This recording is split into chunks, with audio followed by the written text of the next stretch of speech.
the BlaBlaBlacksheep, our forefathers, episode 3, teaching life's lessons, the father as a teacher. Fathers, let's talk about teaching. I don't just mean helping with homework or trying to do long division and multiplication. I'm talking about the big life lessons of resilience, empathy, love, problem solving.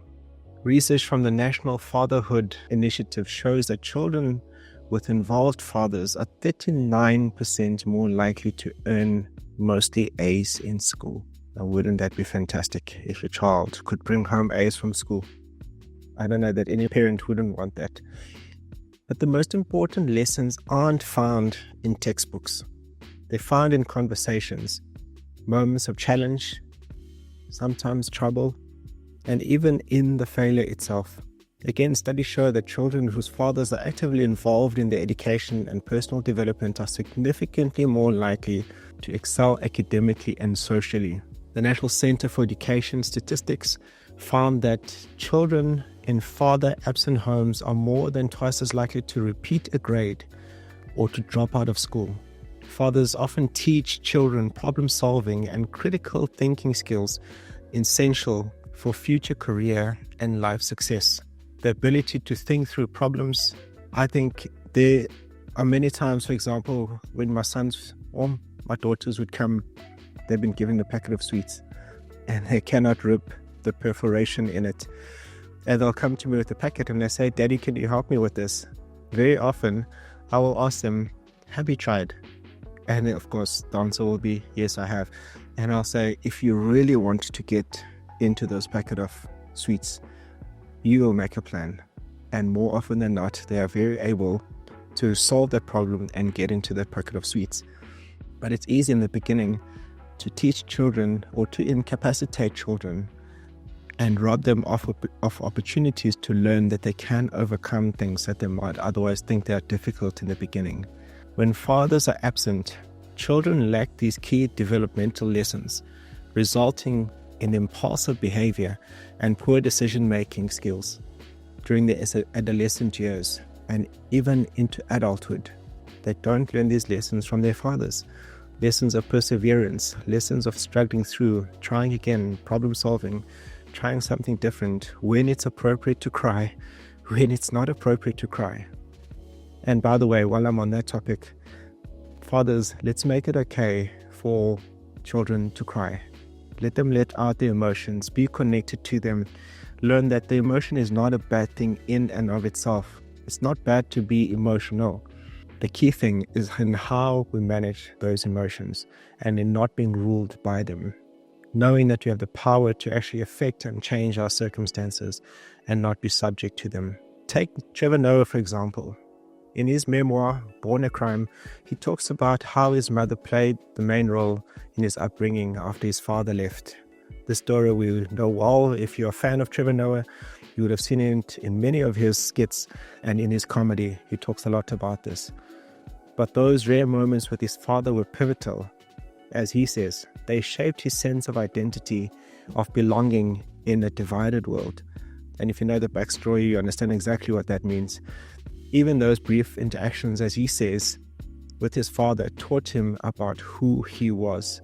And this is the critical point about having relationships with our biological fathers, because very often, if not all the time, it defines who we are. We look to our biological parents more often than not to determine who we are becoming. Where do we come from? Why do we do the things that we do? Who do we look like? Where do we get our tastes from, our language from? These are critical and crucial pieces of information for a child to grow up with an inner security and in a healthy manner.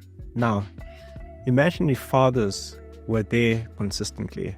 If you recall in episode 1, I said that 61.8% of children are growing up without biological parents, fathers in the home. So if fatherhood is to be consistent, what would happen? How would our society change? Because teaching is not just teaching kids how to succeed, but also teaching them how to get back up after failing.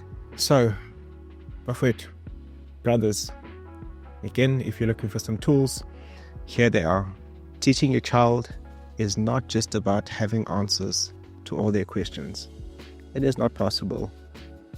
My children these days know many, many things that I look at them sometimes and ask them, I have never heard of whatever it is that you're talking about, whether it's a new fancy English word or terminology or something like that. And if you're not able to just engage with them and find out and even learn from them, it is very difficult then for them to expect them to learn from us things that we know. So teaching your children is not just about having all the answers for them. It's about being there to ask the right questions or to help them to think of the right questions. It is about helping them see the lessons in life's challenges. Every challenge, every failure has an opportunity to learn and to grow. And we need to teach them that it's okay to fall. It's okay to fail, as long as you get back up and try again.